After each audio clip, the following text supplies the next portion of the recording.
दोस्तों, आज अमेरिका के अंदर महत्वपूर्ण US NY Empire State manufacturing index का डेटा आया है। मार्केट के अंदर ये एक्सपेक्टेशन था ये डेटा 3.40 पे आ सकता है, लेकिन ये डेटा एक्चुअल में आया है -11.90 पे। यानी कि मार्केट के एक्सपेक्टेशन से ये मैन्युफैक्चरिंग का डेटा बहुत ही नीचे आया है।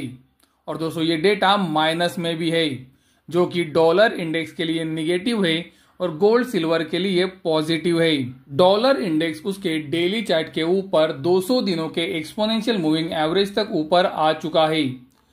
पॉसिबल है 200 दिनों का exponential moving average dollar index के लिए रेजिस्टेंस का काम कर सकता है, क्योंकि दोस्तों ब्रेकडाउन के बाद से पहली बार डॉलर इंडेक्स 200 दिनों के एक्सपोनेंशियल मूविंग एवरेज तक ऊपर आया है। तो अगर डॉलर इंडेक्स यहां से रेजिस्टेंस लेके नीचे जाता है तो पॉसिबल है गोल्ड सिल्वर के अंदर उछाल देखने को मिल सकता है। उसी तरह से आप वीडियो के अंदर देख सकते हो, बॉन्ड यील्ड्स भी गोल्ड सिल्वर के लिए निगेटिव संकेत देती है। और अमेरिकन गवर्नमेंट की 10 साल की बॉन्ड यील्ड्स के अंदर भी आप देख सकते हो 200 दिनों के एक्सपोनेंशियल मूविंग एवरेज तक उछाल आया है और यहीं पर उसे रेजिस्टेंस भी मिल रहा है। अमेरिकन गवर्नमेंट की 30 साल की बॉन्ड यील्ड्स ने पहले ही 200 दिनों के एक्सपोनेंशियल मूविंग एवरेज को ऊपरी तरफ तोड़ा है और अभी ये उसके ऊपर है। तो पॉसिबल है कि ये 200 दिनों के एक्सपोनेंशियल मूविंग एवरेज को रीटेस्ट कर सकती है। यानी कि दोस्तों, अगर हम डॉलर इंडेक्स और बॉन्ड यील्ड्स को देखते हैं तो हमें यही पता चलता है कि ये दोनों के अंदर 200 दिनों के एक्सपोनेंशियल मूविंग एवरेज तक उछाल आया है, जो इनके लिए रेजिस्टेंस का काम कर सकते हैं। तो यहां से अगर बॉन्ड यील्ड्स और डॉलर इंडेक्स कुछ समय के लिए नीचे जाता है तो वो गोल्ड सिल्वर के अंदर उछाल ला सकता है। गोल्ड के लिए हमने आपको हमारे पिछले वीडियो के अंदर बताया था कि गोल्ड के अंदर ये जो तेजी बन रही है वो निगेटिव डाइवर्जेंस के साथ बन रही है।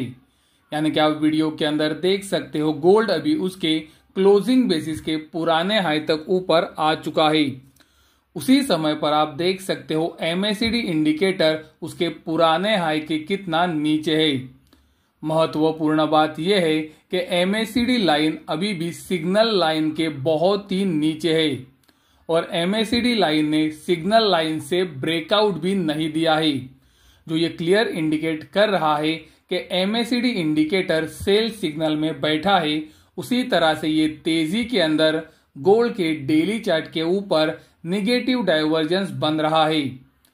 तो दोस्तों, ये बात बहुत ही महत्वपूर्ण है जो आपको ध्यान में रखनी चाहिए कि गोल्ड के अंदर तेजी बढ़ रही है, लेकिन ये तेजी निगेटिव डाइवर्जेंस के साथ बढ़ रही है। ज्यादातर समय ये देखा गया है कि निगेटिव डाइवर्जेंस के साथ बनने वाली तेजी ज्यादा समय सस्टेन नहीं करती है और कुछ समय के बाद गिरावट जरूर आती है। ये बात को भी ध्यान में रखना बहुत ही इम्पोर्टेंट है कि हमने आपको बताया है कि गोल्ड सिल्वर के ऊपर हमारा नजरिया ये तेजी के अंदर कॉशन का रहेगा। तो एक बात को जो मैं आपको लगातार बता रहा हूं कि गोल्ड के अंदर मैं तब तेजी में था जब गोल्ड $2000 के पास कंसोलिडेट हो रहा था।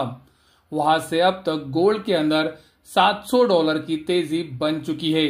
और जैसे कि मैंने आपको बताया कि अगर हम अक्टूबर 2023 से देखते हैं तो गोल्ड $900 ऊपर आ चुका है। यानी कि गोल्ड के अंदर पहले ही एक बड़ी तेजी बन चुकी है।